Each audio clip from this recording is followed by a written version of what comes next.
Explorer, you've arrived at the threshold of an epic journey where self-love meets fitness.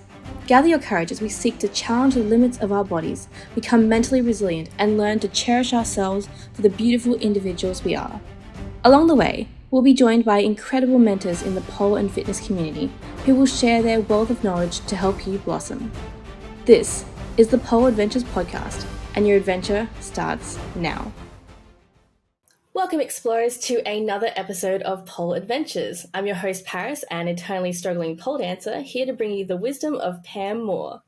Pam is an occupational therapist turned award-winning health and fitness journalist, intuitive eating coach, podcaster, author, personal trainer, 6-time marathoner, and 2-time Ironman finisher.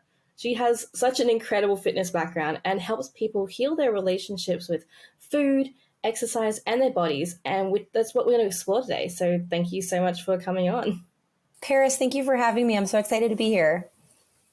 I'd love for you to tell us a bit about your pole, but your fitness adventure. Yeah. What was your why for pursuing like the Ironman? Like that's incredible. That's a great question. I have to say my why has definitely changed over the years, but for the Ironman in particular, the first one I did was in 2007 and the next one I did was in 2008. And back to back. Yeah, back to back. The bug bit me and I was pretty hooked. And I actually signed up for another one in 2009 and didn't actually do it, which was too bad because they don't refund you and it's expensive. But I was really burnt out. I was like, it seemed like a good idea because you have to register like a year in advance. I was like, I just can't. But at the time, what I would have told you then is a little different than I think what I'm saying now with, oh my goodness, almost 20 years hindsight. That went by fast. I'm like doing the math on that. I'm like, has it really been almost 20 years since 2007? Yeah. That's unreal. But so at the time I was in my late 20s and triathlon was my life. All my training partners were my friends. I had very few friends that I didn't train with because I didn't have time to do anything else. Like an Ironman is a long event. So to be ready for it, you are training like 12 to 18, maybe 20 hours a week. And on top of a job. And I mean, I didn't really have any other responsibilities except like a couple of houseplants, but it was a lot. Just quickly for anyone who doesn't know what the Ironman is, 10K, what is it? It's you start with a 2.4 mile swim in like a lake or some open water. Then it's a 112 mile bike. And I'm sorry because I don't know in kilometers. If a lot of your listeners do kilometers, I don't know. And well, the swim, let's call 2.4 miles. That's around 4K. 112 mile bike. Yeah. I don't know what that, let's call that under like 200K ish. Not quite 200K, like 180K maybe. And then the run immediately after that, you do a run. It's a marathon. So 26.2 miles. I don't know, maybe that's like a 50K ish, a little under 50K. So I was into it for the joy of being outside, to push myself, to see what I was capable of. Just to do, I just had this drive to say that I had done it. I just felt like there was all these things up to that point that I had never thought I could do. Like my first marathon, I had never really thought I could do it. Then I did it. And then like my first half Ironman, it was like, oh my God, I could do that. Even just doing my first sprint triathlon. A sprint triathlon is much, much shorter. Just the fact that I was literally the last person to get out of the water at my first sprint triathlon, like my bike was the only bike left. Everybody else had already left. And just to be able to do that and to see, I can improve my swim, all those other things. I was like, well, what else am I capable of? So that was a huge part of it. But also looking back, I don't think I recognized it at the time. I had grown up hating sports, very unathletic, really, I think I had a chip on my shoulder. I felt like I had to prove that I really was an athlete. Like, not like to the world, because it's like, who cares? But I think to myself, I felt like that was part of proving myself. And I think also, in retrospect, I probably wouldn't have said this at the time. Part of it was wrapped up in my food issues, which I didn't even think were issues. Because I think my issues were the same issues that a lot of people share that are really normalized in our culture. This idea that it's normal to measure and weigh all your food, or to not eat entire food groups, or to not eat during certain hours, all these things that, don't eat carbs, don't eat that. I was in this mindset of I needed to lose weight. I thought that I needed to lose weight. Why? Purely for aesthetic reasons.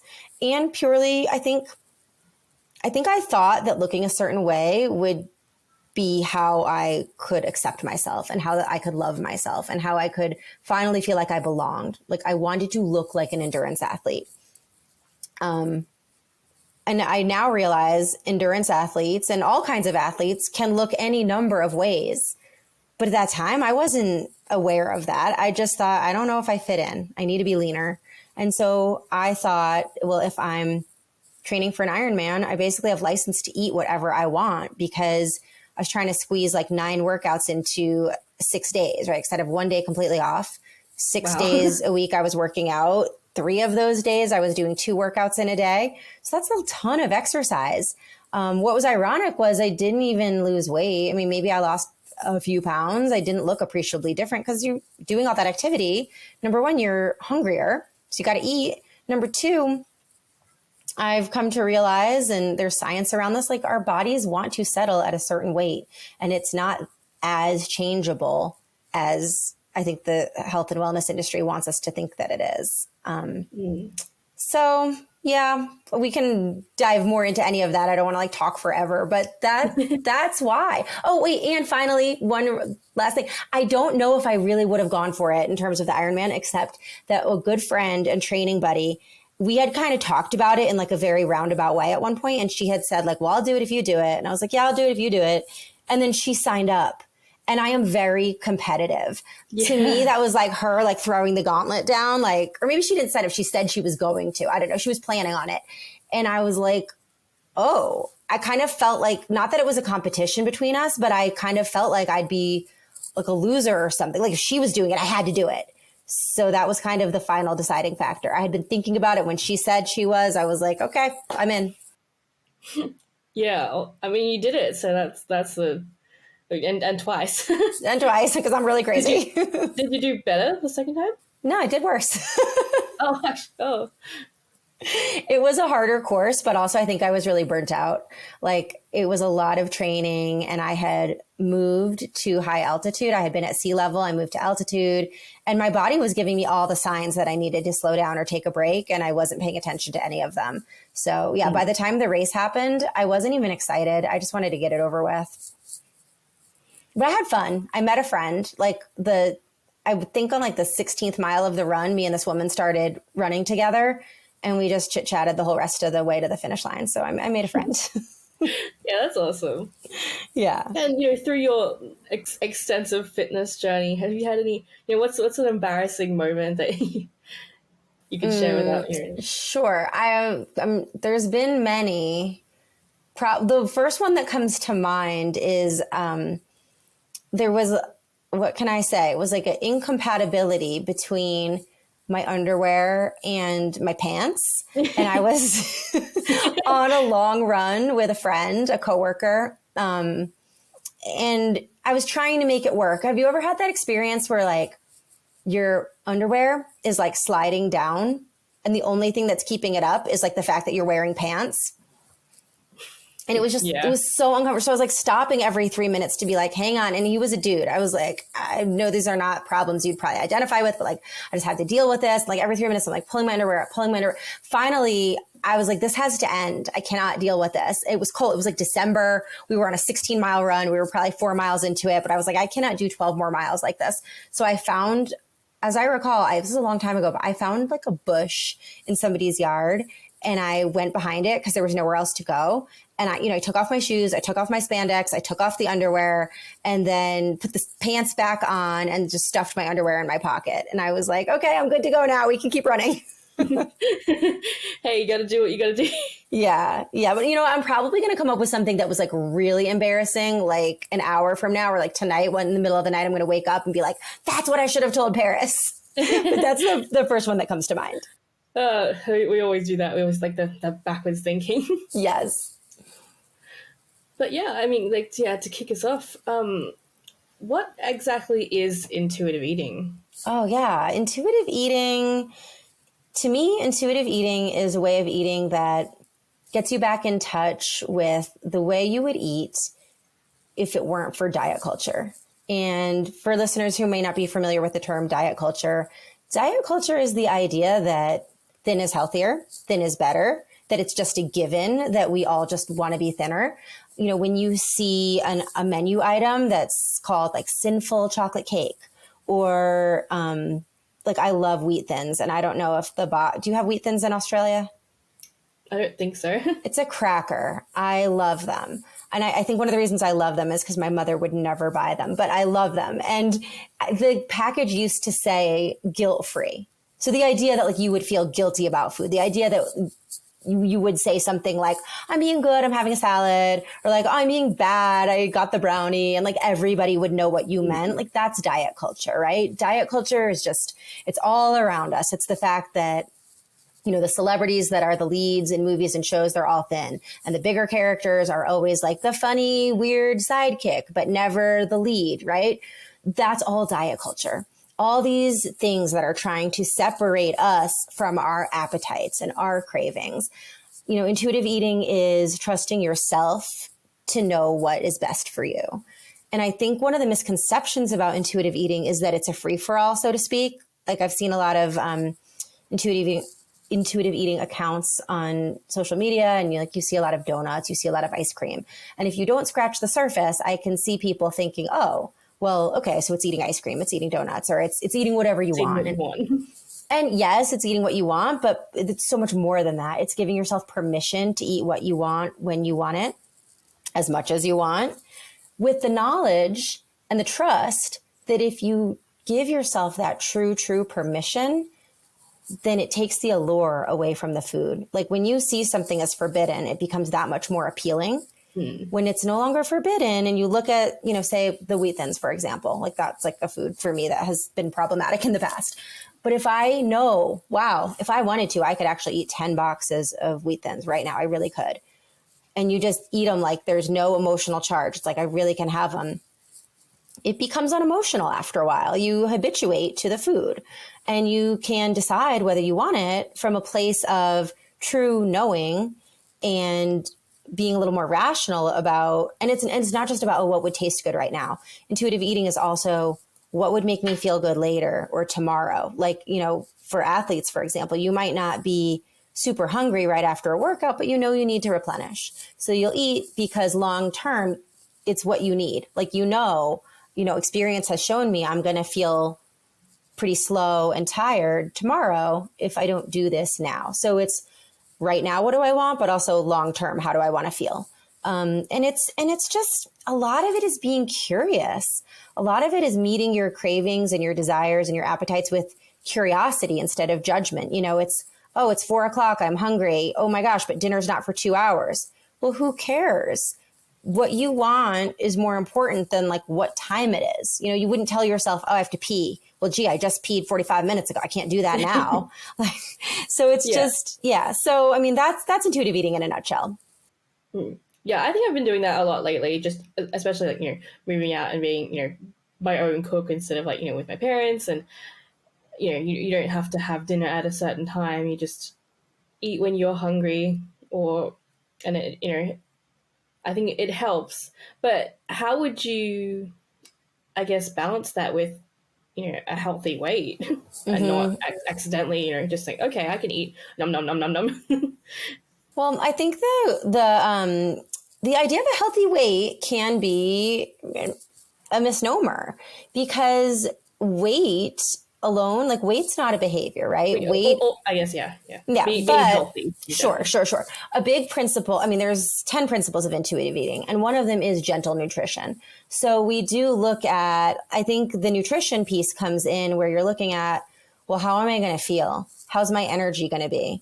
How's my stomach going to feel? Like an hour from now, how am I going to feel? Like, okay, maybe I want the cake, but probably if I eat the cake, I'm going to feel kind of lethargic. It's not going to energize me the way I know, you know, a meal of like chicken, broccoli, and a potato. That's going to really tide me over. So it's letting go of all the emotional stuff of like, oh, I can't eat the cake. Yes, you can eat the cake.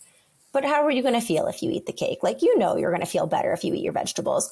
Or, you know, like health wise, right? Like maybe for example, you have like a tendency to be constipated, right? And you know that eating fibrous vegetables and fruits is going to make you feel better in that way. So you eat them for that reason, right? Or maybe you don't love vegetables, but you do know, okay, like I'm kind of thinking about what I've eaten today, and it's mostly been like one color, and like common sense tells me, basic nutrition tells me a rainbow is better. So what could I add to this meal that's gonna add to like my rainbow quotient, so to speak, that I like? Do you like a bell pepper? Okay, it's red. I haven't had anything red today. I'm going to add that.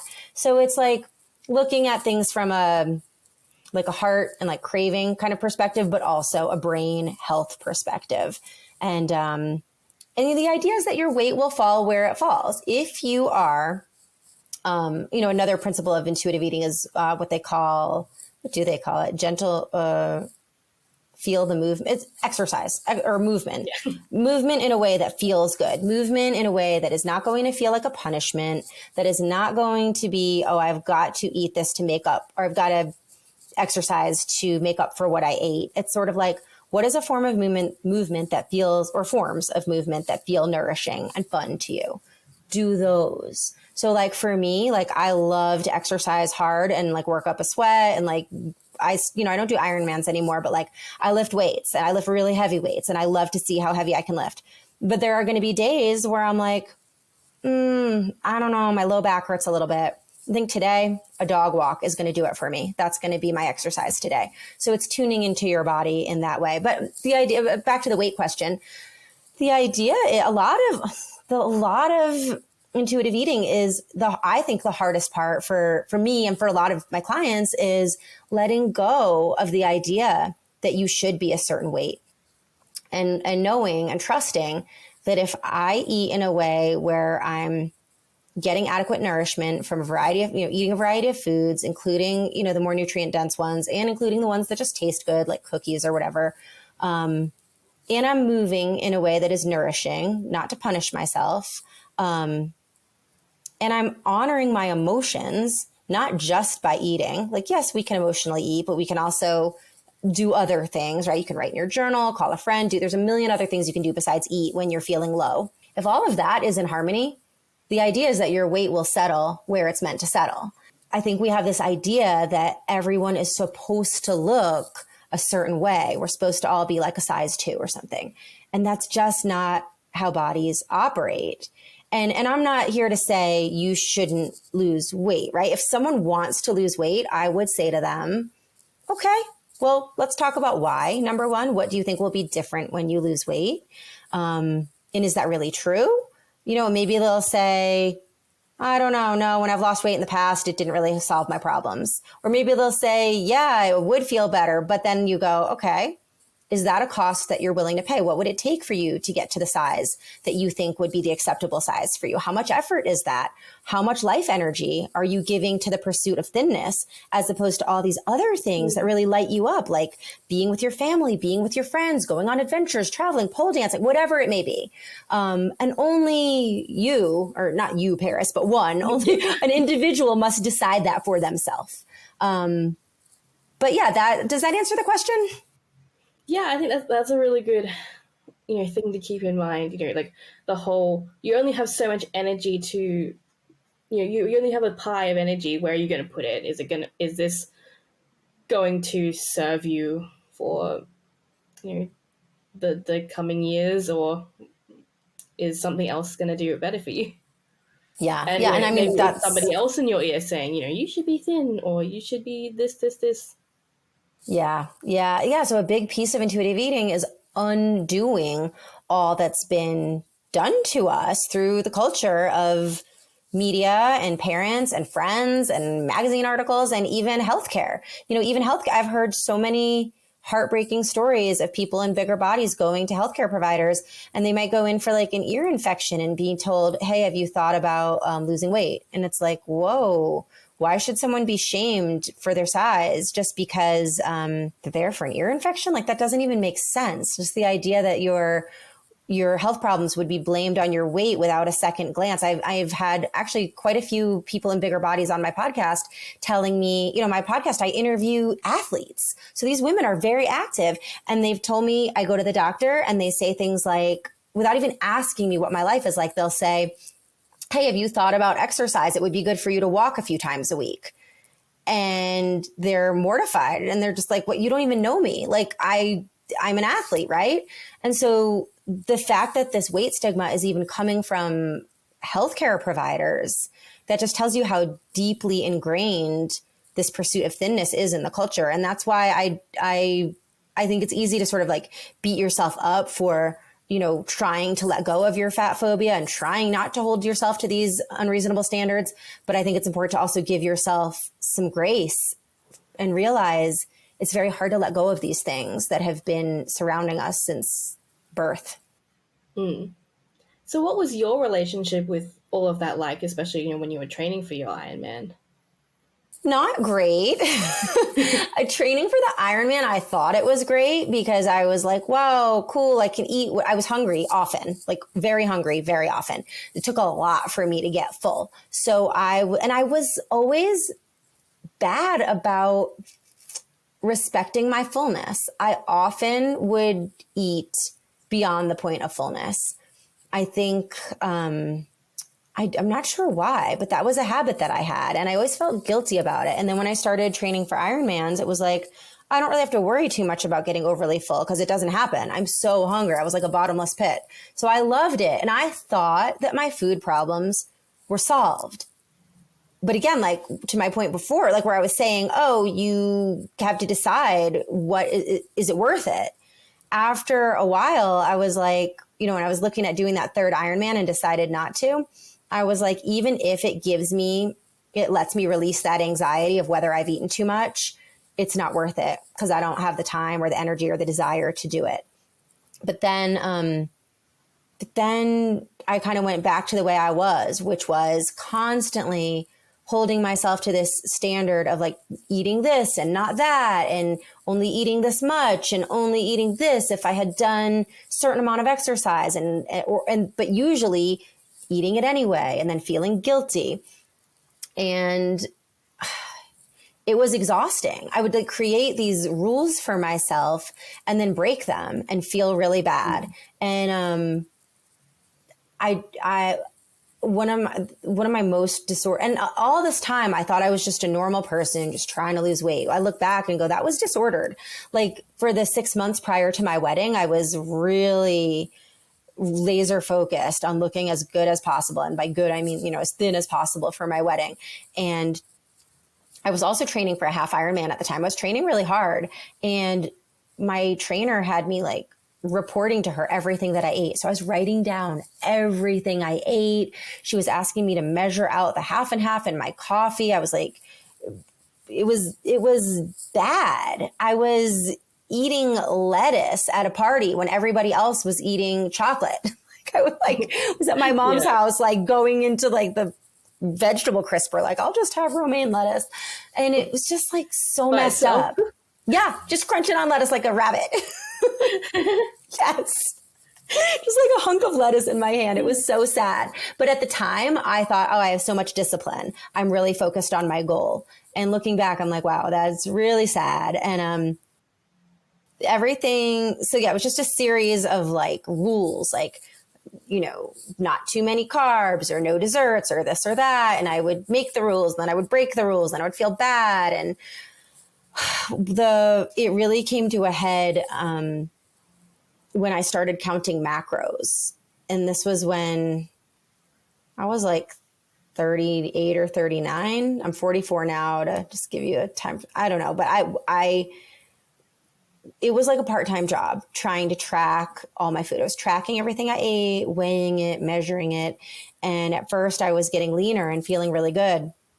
And then what kept happening was I'd be really good. I'd do the thing. I'd measure all the macros. I'd be perfect until like Friday night.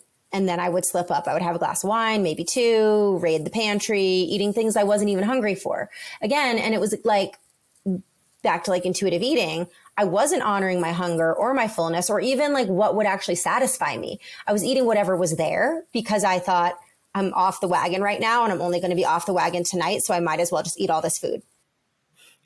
So binging, yeah. Yeah, basically. And yeah, then feeling really bad about myself the next day and then vowing to start up again. And then whenever I'd start up again, I'd be really good. And then I'd fall off the wagon and go a little crazy. And it just over and over. Ultimately, I got to a point where, and at that time, I have two daughters. At the time, they were 4 and 6 years old. So they could see what I was doing. And they were asking me, why are you weighing your food? Why are you measuring your food before you put it on your plate?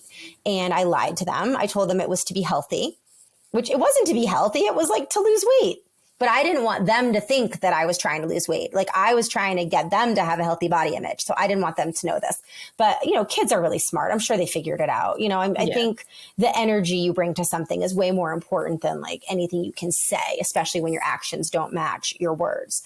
So I'm lying to my kids and finally got to a point where I'm following this app and I'm starving and I'm on my laptop in the web app asking this chat bot, like, what should I eat? What am I doing something wrong? I'm following all the rules, but I'm starving. And it's not getting back to me. I'm like sitting there waiting for a response. And I had this sort of aha moment where I was like, okay, my 40th birthday is next week. And I'm asking a chat bot to tell me what to eat. What in the world am I doing? This is madness. This needs to stop. There's just no way. It was like all of a sudden with total clarity, I knew that there was no way that this app knew better what I should eat than myself. Like, I was just like, this is nuts. I can't anymore. And so I shut the computer down and I was like, I'm just going to let this go for a week. I'm not going to track anything. I'm not going to measure anything. And a week turned into, it's been years. I just never went back to any form of anything.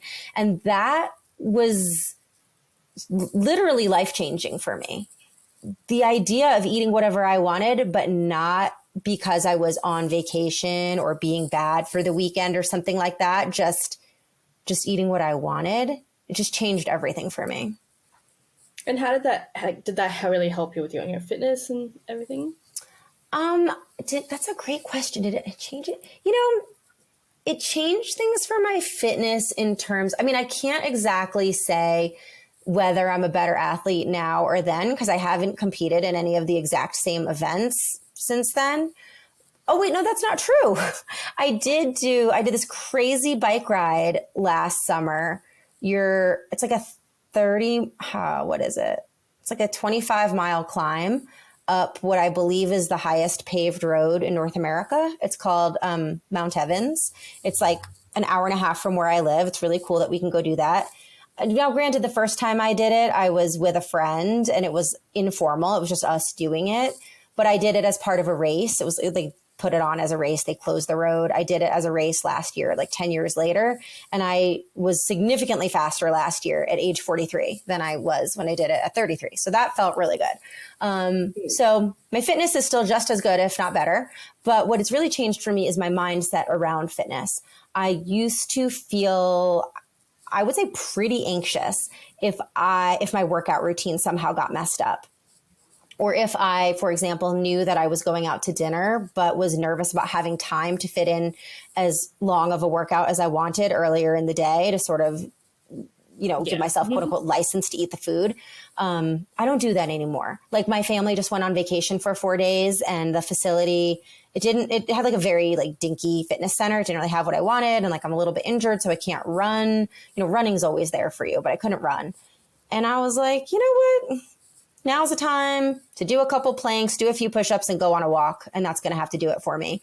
And as much as like I like the vigorous activity, like for my mental health, I'm okay with being more flexible now. And that just feels really good. And I'm much better able to like respect my body's signals. Like I don't think I will ever overtrain again. I think part of the reason I used to overtrain was because I was just like exercising partly to burn calories. So it didn't matter if my legs were like on fire and I had no energy and I really didn't want to do the ride or the run or whatever it was. I was doing it.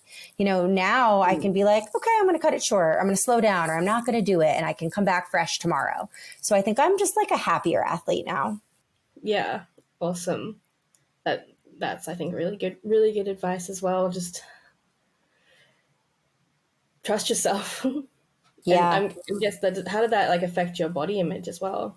Yeah, my body image is better. It is way better. I had a revelation a few months into my intuitive eating journey, my best friend turned 40 also. So I went for her 40th birthday, and her sister-in-law had asked every guest to bring any pictures we could find of us and the guest of honor from going as far back as you could. And this had been my best friend since third grade. So I had tons of old pictures of us. And as I was going through my stuff and figuring out which ones to bring, I'm looking at all these photos through the years. So here we are, we're 10, we're 15, we're 20, we're 25, we're 30, we're 35, all these different times that we've been together. And I'm looking at all these pictures going, oh my goodness. It almost didn't matter whether I was training for a 5K or a marathon or an Ironman or what crazy diet I was on or trying to be on, or I never called it a diet. I was always like, I'm just eating healthy or I'm eating clean or whatever. Whatever I was doing, my body looked almost exactly the same. So having that realization of like, my body's going to do what my body wants to do. The amount of effort it takes me to make it do anything else is not worth it. So that was huge. That was part of my intuitive eating journey. But also, I think I've been really intentional since I discovered intuitive eating about digging into why does it matter to me so much to look a certain way? And when I really look at why I thought that mattered so much, it was like to meet what I thought were other people's expectations. And like I said before, like I thought it was my ticket to accepting myself. I thought that when I could look a certain way, I could finally like fully love myself. And I realize now it's like the other way around. I have to love myself, which means accepting myself in any way that my body may show up. I can accept myself, and that makes me love like, I mean, maybe I'm not saying it right, but like, when I look at like my family, why do I love them? Not because they're perfect. They're not. They're just as flawed as I am. They're just humans. And I look at those relationships and I go, yeah, but I love them. I even love their flaws. So then I'm like, could I extend that same type of love to myself? Like, why not? And I'm just like, when I really think rationally about, could a little bit of extra fat be the reason that I'm like berating myself and starving myself and making up crazy rules and then feeling bad about breaking them? I don't want to do that anymore. I don't want to do that. I don't want to set that example for my daughters. And it's just not that important. And the other thing I've noticed too, I've taken a lot of care to just observe and notice when I see other people out and about feeling really like projecting the feeling of like, you look at them and you think, wow, that person seems really comfortable in their own skin. What I notice is that it has nothing to do with actually their physique. What I see in other people is confidence that sort of comes from the inside. They're just comfortable in their skin because they are or they aren't, but they can be any size and they can be any shape. So I've been really conscious about thinking about that and going, this is a state of mind. Body image has so little to do with how the body actually looks. Yeah. So just keeping that in mind and just going, if my pants feel tight, I'm not going to beat myself up over it. I'm just going to change pants. I deserve to be comfortable. And you mentioned earlier in our chats, that you found out that it was related to perfectionism. What was Wait, what was that like? Sorry, say that again. You mentioned that that you discovered your food issues were related to perfectionism. Yeah. I mean, I think, again, like I had this idea that I was supposed to be a certain way. Like I thought a real quote unquote, like your listeners can't see, but air quotes, a real athlete looks a certain way and I need to look that way. And it was this pursuit of this perfect body that I think I could only ever have with a ridiculous amount of effort. Like, I guess maybe I was sort of approaching that type of physique the few times that I was very, very strict about what I was eating. But looking back, those were the times in my life when I was almost constantly thinking about food, what I had eaten, what I was going to eat. God forbid I was going to go to a restaurant. What if I didn't know what was on the menu? How was I going to manage that? The horror of being unexpectedly invited to something social where there's going to be food and I hadn't planned it. Oh my God. Like that kind of anxiety was like so strong that quest for perfection just, it wasn't worth it. But yeah, that perfection of like, I think perfectionism, are you familiar with Julia Cameron? No. She wrote The Artist's Way. It's a book about creativity. It's really good. I really love that book. I think she has a quote about how like perfectionism isn't asking the best of yourself. You think that's what it is. That perfectionism fools you into thinking that you're trying to get the best out of yourself. But what it's really doing is getting the more like the worst out of you. It's asking you to criticize yourself. You're never measuring up. You're never meeting the bar. And that's definitely what it was for me. Yeah. Yeah, that's really good for perfectionism just in general. It's the negative side. That's Yeah. yeah. Yeah, it's the Awful. like, oh, I can't start yet. I don't have everything in order. It's the, oh, I'm not finished yet. It's the, I mean, it's, and as far as the body, it's like, oh, I can't be happy yet. I can't be happy yet until my body is perfected. Like, I don't deserve to really relax or really enjoy food or really just exhale until my body is right. And it's Yeah. like, what the hell? Can we curse on this show? Yeah. Like life is so short. I want to like enjoy life now. I want to eat food now without feeling guilty about it. And that has been the most liberating thing. Like where I used to stress out on vacation because I'd be like, oh my God, another restaurant meal. How many restaurant meals can I eat in a row before I'm just, I can't handle this. Now it's completely different. Now I'm just like, well, I'm going to show up at the restaurant. I'm going to spontaneously look at the menu and decide what I'm in the mood for. And when I have had enough, I will just stop eating. The end. Like there's no weird, oh my God, I'm cleaning my plate because I'm at a restaurant and I'm going to like have a salad for my next meal. It's just like I take it meal by meal and I just eat to where I feel full. And then if I eat to where I feel overly full, instead of going down like a shame spiral, which is what I probably used to do, it's like I ate too much. And maybe I get curious. Why did I do that? And maybe the answer is, well, I went into the meal overly hungry. Maybe next time I should like eat a snack before so that doesn't happen. Or maybe it's the food just tasted really good. Or maybe it's, I don't know, I had a gummy beforehand and I had the munchies. Okay. Like there could be like a million reasons, but instead of beating myself up over it and being mad at myself, like, why did you do this? It's just genuine curiosity. And it's like, okay, maybe I can learn something from this because that's what I don't like. Not because I'm afraid I'm going to get fat, but because I just don't like the sensation of being uncomfortably full. But again, like if it was a buffet or something and I was eating like really good food and just really enjoying it, then it's like, well, okay, I just couldn't stop eating because I loved the food. And that is not a sin. Like that is okay to do once in a while. People do it. It's fine. And do you have any strategies for incorporating intuitive eating into with our training routines?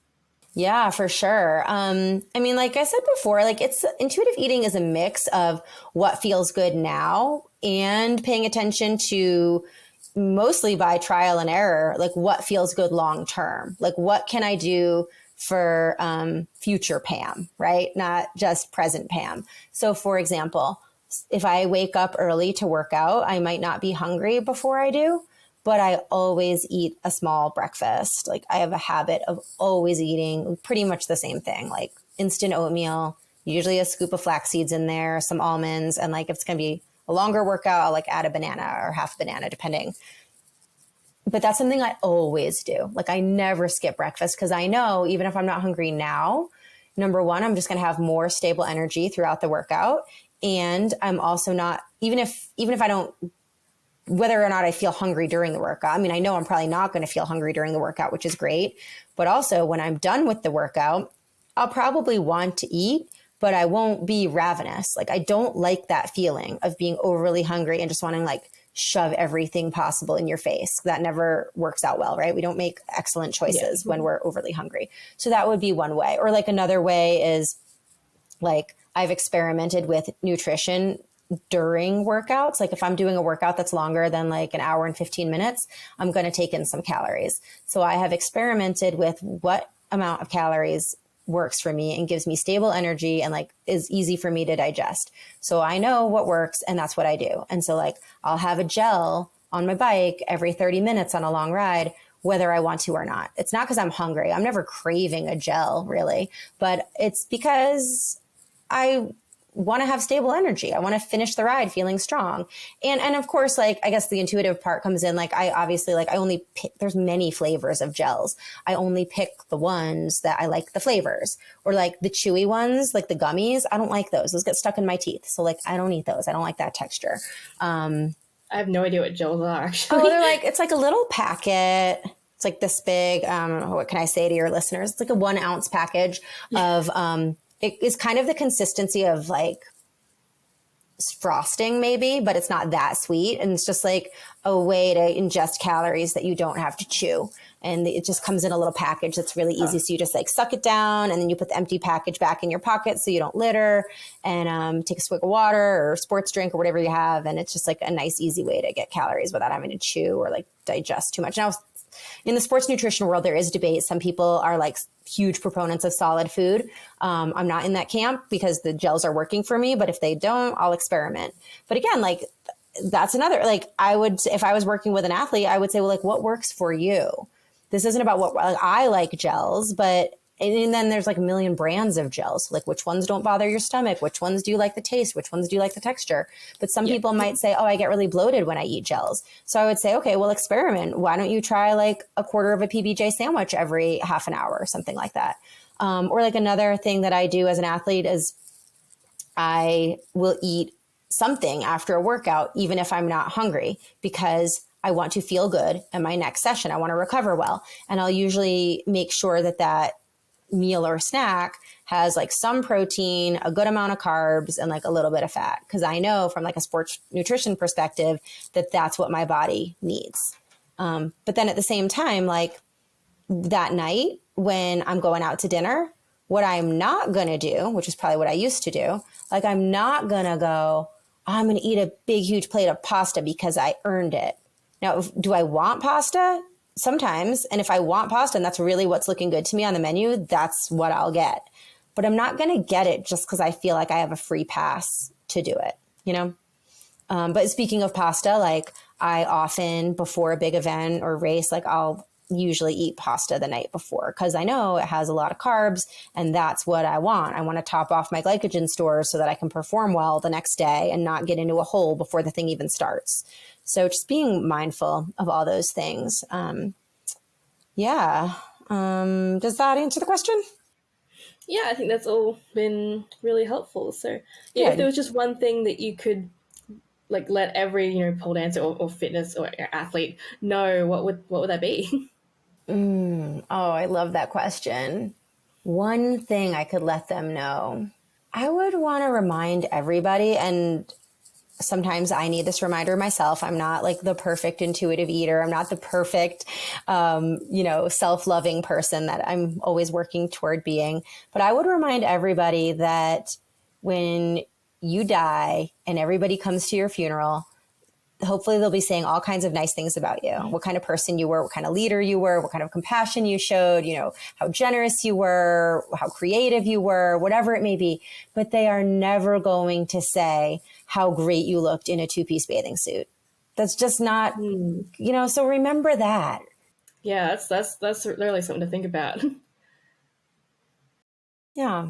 Yeah, that's what I would say. That's the one. I mean, I have so many things to say. I'm a talker. But if I could only say one, I think that would have to be the one. I love that. That's awesome. And I know you have a podcast yourself, and it's called like the Real Fit podcast. Would you like to let Yeah. us know a bit more about that? And Yeah, sure. The Real Fit podcast. You can find it anywhere that you listen to podcasts. I feature conversations with women athletes. We cover body image, the concept of enoughness, because they're often intertwined, and really whatever comes up. But we go deep. I don't like to waste time on like surface stuff. We really go deep and have amazing conversations. And then every once in a while, I do like a solo episode where I'm talking about some aspect of sports or intuitive eating. yeah, awesome. Yeah. Is that where our explorers can best find you? Yeah, the best place to find me is probably my website. It's Pam dash more, MOORE.com. And when you go to my website, if you're interested, I have a biweekly newsletter called Real Nourished. And that shares evidence-based tips for embracing intuitive eating yourself. And I'm just always sharing tips on how people can heal their own relationships with food. And when you sign up for that, you get my free guide to improving your body image. And all the information about that is on the website. Yeah, awesome. So make sure to go check that out, guys. And Pam, thank you so much for being our guide on intuitive eating and exercise. And thanks for everyone for tuning in. Thank you, Paris. It was such a pleasure to be here. I really appreciate you having me. No worries. Well, we've reached the end of our adventure today, so until next time, remember to stay strong, keep pushing your limits, and embrace your individual journey. Don't forget to grab your free access to the Pole Adventures Compendium, a collection of incredible resources to help you progress on your pole journey. And if you enjoyed today's adventure, make sure to leave a review so other explorers can embark on the journey with us. This is the Pole Adventures podcast, and your next adventure awaits.